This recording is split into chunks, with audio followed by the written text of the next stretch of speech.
तो दोस्तों, पिछले एपिसोड में आपने सुना कि अगले दिन रुद्रा को गुफा में जाना है। पर अब देखना यह है कि गुफा में उसके साथ क्या क्या होता है, उसे किन किन मुसीबतों का सामना करना पड़ेगा और वो उन पर किस तरह मात करेगा। ये जानने के लिए आइए सुनते हैं आज का एपिसोड। आप सुन रहे हैं आदि शक्ति का रहस्य एपिसोड 22। रुद्रा अभी भी चिंतित था। वो बार बार यही सोच रहा था कि अगर वो गुफा से बाहर नहीं आ पाया तो उसकी माँ का क्या होगा। ये बात उसे अंदर से बहुत परेशान कर रही थी। इधर महल के शयन कक्ष में नागराज वासुकी इधर से उधर अपने कमरे में चक्कर लगा रहे थे। उनके चेहरे पर परेशानी के भाव स्पष्ट दिखाई दे रहे थे। उनको ऐसी स्थिति में देख महारानी भी परेशान थी। कुछ देर कक्ष में टहलने के बाद वो राजकुमारी शेषाद्री के बड़े से चित्र के सामने जाकर रुक गए। ये चित्र उस समय का था जब राजकुमारी महज 5 साल की थी। महाराज को राजकुमारी के चित्र के सामने खड़े देख महारानी भी उनके करीब आ गई। महारानी को करीब आते देख महाराज बोले, नीलिमा, क्या हमें रुद्रा को गुफा में भेजना चाहिए? इस पर महारानी बोली, महाराज, आज तक हमने हजारों योद्धाओं को उस गुफा में भेजा। हर बार आपने इसी चित्र के सामने खड़े होकर यही सवाल हमसे किया और हर बार हमने आपको यही जवाब दिया कि अब की बार ये आखिरी बार होगा। तभी महाराज बोले, नहीं नीलिमा, आज तक उस गुफा में जो भी लोग गए थे वो सब अधेड़ उम्र के योद्धा थे, लेकिन रुद्रा की बात अलग है। वो एक 15 से 16 साल का बालक है। उसके शरीर को देखकर ऐसा लगता है कि वो योद्धा तो दूर की बात, उसने आज तक कभी तलवार भी नहीं पकड़ी होगी। महाराज की ओर देखकर ऐसा लग रहा था जैसे वो रुद्रा को उस गुफा में भेजने के समर्थन में बिल्कुल नहीं थे। उनकी मंशा भांपकर महारानी बोली, महाराज, इस समय जो परिस्थिति आपकी है वही हमारी भी है। हम भी नहीं चाहते कि एक और मासूम बेगुनाह हमारे कारण मारा जाए। पर महाराज, अगर हम रुद्रा को उस गुफा में नहीं भेजते तो ये गुरु कुशाग्र के आदेश का उल्लंघन होगा। गुरु कुशाग्र का नाम सुनते ही महाराज का चेहरा असहाय सा हो गया। मजबूरी उनके चेहरे पर साफ साफ दिखाई दे रही थी। फिर देखते देखते इसी तरह रात गुजर गई। दूसरे दिन सुबह रुद्रा नहा धोकर तैयार हो गया। उसने महल के प्रांगण में बने शिवालय में जाकर भोलेनाथ के दर्शन किए। फिर गुफा की तरफ जाने के लिए जैसे ही वो मुड़ा, उसके लिए खास रथ सजा कर रखा था। रथ के पास महाराज, महारानी, महामंत्री और मीनाक्षी खड़ी थी। ये देख रुद्रा को थोड़ा आश्चर्य हुआ। उसे लगा था कि उसे गुफा तक छोड़ने के लिए लोगों की भीड़ रहेगी, पर यहाँ तो सिर्फ 4 ही लोग थे।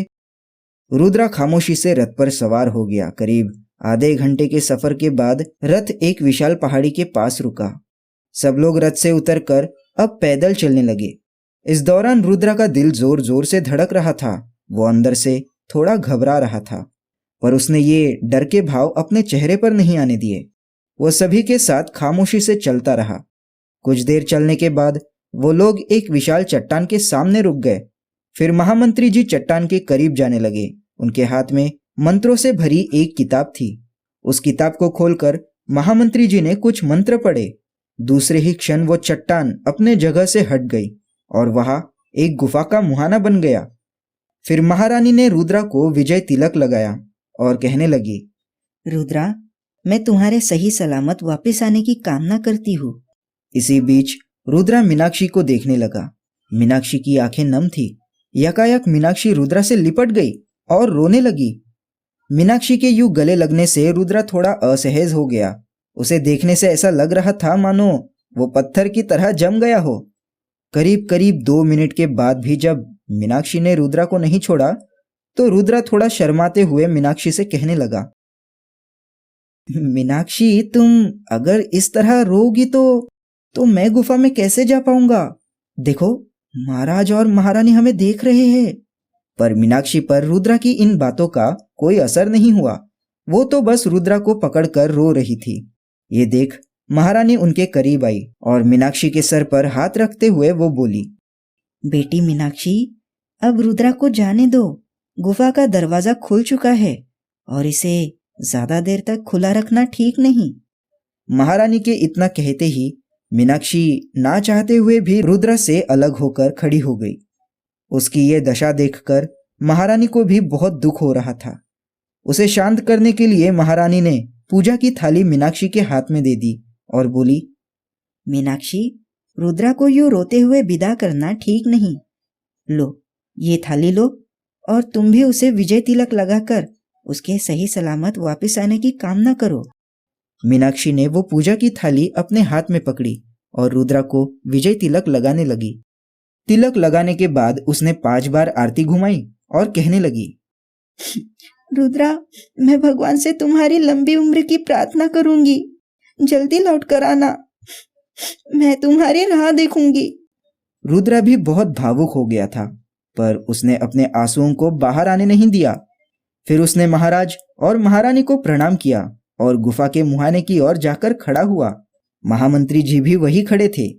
रुद्रा के पास आते ही वो गंभीर आवाज में कहने लगे, रुद्रा, तुम्हारे अंदर जाने के बाद यह दरवाजा फिर से बंद होगा।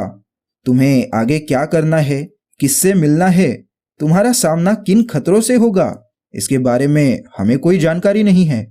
पर हाँ, एक बात है, महर्षि के कहे अनुसार अगर तुम गुफा में मौजूद राक्षस को हरा देते हो तो तुम्हें एक अंगूठी मिलेगी। उस अंगूठी के मिलने के बाद तुम्हें वापस आना है। तब उस अंगूठी के प्रभाव से यह दरवाजा फिर से खुलेगा और तुम बाहर आ जाओगे। पर हाँ, इस काम के लिए 7 दिन निर्धारित किए गए हैं। इसीलिए कुछ भी हो जाए तुम्हें ये काम 7 दिनों के अंदर ही करना है, क्योंकि अगर इन 7 दिनों के अंदर तुम इस गुफा से बाहर निकल पाते हो तो ही 8वें दिन मतलब अगले सोमवार तुम्हें दूसरी गुफा में भेजा जाएगा। रुद्रा महामंत्री जी की बातें चुपचाप सुन रहा था। वो कुछ नहीं बोला और सीधा गुफा के अंदर चला गया। उसके अंदर जाते ही गुफा का दरवाजा फिर से बंद हो गया। अब रुद्रा आगे की ओर चलने लगा। गुफा में घुप अंधेरा था, जिसकी वजह से रुद्रा को कुछ भी दिखाई नहीं दे रहा था, पर वो जैसे तैसे उस अंधेरे में अपने कदम आगे बढ़ा रहा था। करीब आधा घंटा उस अंधेरे में चलने के बाद अचानक से रुद्रा को सामने की ओर उजाला दिखाई पड़ा। उजाले को देखकर वो सोचने लगा, आगे की ओर उजाला दिख रहा है, मतलब ये गुफा आगे समाप्त हो रही है। बेटा रुद्रा, अब पता नहीं आगे कौन सी मुसीबत होगी, पर अब जबकि गुफा में प्रवेश कर ही लिया है तो आगे तो बढ़ना ही होगा। इतना सोचकर रुद्रा उजाले की ओर बढ़ने लगा। जैसे ही वो गुफा से बाहर आया, उसने खुद को एक घने जंगल में पाया। फिर उस घने जंगल में से रास्ता निकालते हुए रुद्रा आगे बढ़ने लगा। चलते चलते उसने अपने पास रखे सामानों की जांच की। उसके पास एक तलवार थी, एक खंजर था, माई ने दी हुई छड़ी और खजूर भी थे, और जख्मों को भरने वाली अलग अलग प्रकार की कुछ औषधि जड़ी बूटियों से भरी डिब्बियां भी थी, जो मीनाक्षी ने उसे दी थी। करीब घंटे भर के सफर के बाद रुद्रा एक गांव में पहुंचा। वो गांव बहुत बड़ा था, जैसे कोई राजा का नगर हो। रास्ते के दोनों ओर बड़े बड़े हवेली नुमा मकाने थे। पर इतने बड़े प्रदेश में रुद्रा को एक ही बात खटक रही थी। वो ये थी कि पूरा गांव घूमने के बाद भी उसे ना तो कोई आदमी दिखाई पड़ा, ना कोई औरत और ना कोई बच्चे। ये देख वो सोचने लगा, ये नगर तो वाकई में बहुत सुंदर है, पर यहाँ मुझे कोई क्यों नहीं दिखाई दे रहा है? क्या इतने बड़े नगर में कोई नहीं रहता? रुद्रा इतना सोच ही रहा था कि तभी उसकी नजर सामने की ओर गई, जहां कुछ ही दूरी पर रास्ते के बीचों बीच एक 7 से 8 साल की लड़की खड़ी रो रही थी। उसकी आवाज सुनकर रुद्रा उसकी ओर बढ़ने लगा। तभी पास के मकान से एक औरत दौड़कर उस लड़की के पास जाने लगी। उस औरत को देखकर रुद्रा ने सोचा कि ये शायद उस लड़की की माँ होगी, लेकिन वो औरत उस लड़की के करीब पहुंचती उसके पहले ही वो लड़की हवा में उड़ने लगी। उसे देखकर ऐसा लग रहा था कि शायद उसे कोई उड़ाकर ले जा रहा है, लेकिन कौन? रुद्रा ने बहुत देखने की कोशिश की, पर सिवा बच्ची के हवा में उसे और कोई नहीं दिख रहा था। अपनी बच्ची को हवा में देख वो औरत भी अपने दोनों हाथों को उसकी ओर उठाकर दहाड़े मारकर रोने लगी। ये दृश्य देखकर रुद्रा असमंजस में था। उसे समझ नहीं आ रहा था कि उसे ऐसी हालत में क्या करना चाहिए। फिर भी उसने अपनी तलवार को अपने हाथ में ले लिया और उस बच्ची की ओर दौड़ने लगा। बच्ची की माँ भी उसके पीछे पीछे भागने लगी। तभी रुद्रा ने जाना कि जिस चीज ने भी उस बच्ची को पकड़ा था उसने उसे दूसरी ओर उछाल दिया है। अभी वो बच्ची नीचे गिरने ही वाली थी कि तभी दूसरी तरफ से उसे किसी ने पकड़ लिया और फिर हवा में ऊंचाई पर ले गया। फिर उस तरफ से उस बच्ची को उछाला गया और इस तरफ से पकड़ा गया। ये सिलसिला चलता रहा। रुद्रा ने देखा वो बच्ची जो अब तक जोर जोर से रो रही थी, शोर मचा रही थी, उसकी हरकत अब खत्म हो गई थी। तो क्या वो बच्ची मर गई या शायद बेहोश हो गई? पता नहीं। अब तक भागते भागते रुद्रा भी थक गया था, पर वो रुका नहीं। वो उस बच्ची का पीछा करता रहा। तभी उसने भागते भागते अपना तलवार वाला हाथ ऊपर उठाया और तलवार को उस तरफ तेजी से फेंक दिया जिधर से उस बच्ची को उस अदृश्य शक्ति द्वारा पकड़ा जाना था। तलवार का उस अदृश्य शक्ति पर वार होते ही अचानक एक भयानक सी आवाज सुनाई पड़ी और ऐसा लगा जैसे पकड़ने वाले के हाथ से बच्ची छूट गई हो। रुद्रा ने अपने गति को और थोड़ा बढ़ाया और उस बच्ची को हवा में ही पकड़ लिया। गौर से देखने पर उसे पता चला कि बच्ची की सांसें अभी भी चल रही है, मतलब वो सिर्फ बेहोश हो गई थी। अब तक उस बच्ची की माँ भी उसके करीब पहुंच गई। उसे देख रुद्रा कहने लगा, बहन, क्या ये तुम्हारी बच्ची है? जवाब देने की बजाय उस औरत ने जल्दी से रुद्रा का हाथ पकड़ा और उसे लगभग खींचते हुए एक मकान में ले गई। मकान के अंदर पहुंचते ही उसने बच्ची को रुद्रा के हाथों से ले लिया और उसे पास ही मौजूद एक पलंग पर लिटा दिया। फिर वो कभी बच्ची को देखती तो कभी रुद्रा को। तभी अपने कमर से जड़ी बूटियों की पोटली निकालते हुए रुद्रा कहने लगा, बहन, आप बिल्कुल चिंता मत करो, आपकी बच्ची को कुछ नहीं होगा, अभी वो सिर्फ बेहोश है। इतना कहकर उसने एक बूटी को लेकर नाखून से थोड़ा खरोचा। फिर उस खरोचे हुए औषधि को उसने बच्ची के मुंह में डाल दिया। दूसरे ही पल उस बच्ची के शरीर में हलचल होने लगी और थोड़ी ही देर में वो उठकर बैठ गई। अपनी बेटी को उस लड़के की वजह से ठीक होता देख उस औरत ने अपने दोनों हाथ रुद्रा के सामने जोड़ लिए और भावुक होकर कहने लगी, भैया, आज आपने मेरी बच्ची की जान बचाकर मुझ पर बहुत बड़ा एहसान किया है। अगर मैं प्रयास करूं तो भी आपका ये एहसान मैं कभी नहीं चुका पाऊंगी।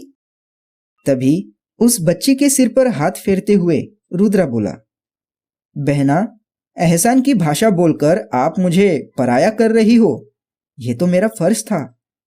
तभी उस औरत ने हैरानी भरे लहजे में कहा, लेकिन भैया, आज से पहले मैंने कभी भी तुम्हें इस गांव में नहीं देखा। क्या तुम परदेसी हो? इस पर रुद्रा ने कहा, हाँ बहना, मैं इस गांव में पहली बार आया हूँ। पर हाँ, जब से मैं इस गांव में आया हूँ तब से एक ही सवाल मेरे मन में उठ रहा है, और वो ये कि क्या इस गांव में कोई नहीं रहता? तभी अचानक से दरवाजा खुला और एक आदमी मकान के अंदर आया। इस तरह अचानक किसी को मकान में आते देख रुद्रा ने झट से अपनी तलवार निकाली और वो हमले के लिए तैयार हो गया। तभी वो आदमी रुद्रा को प्रणाम करते हुए कहने लगा, महोदय, मेरा नाम मनोहर है और मैं इस बच्ची का पिता हूँ।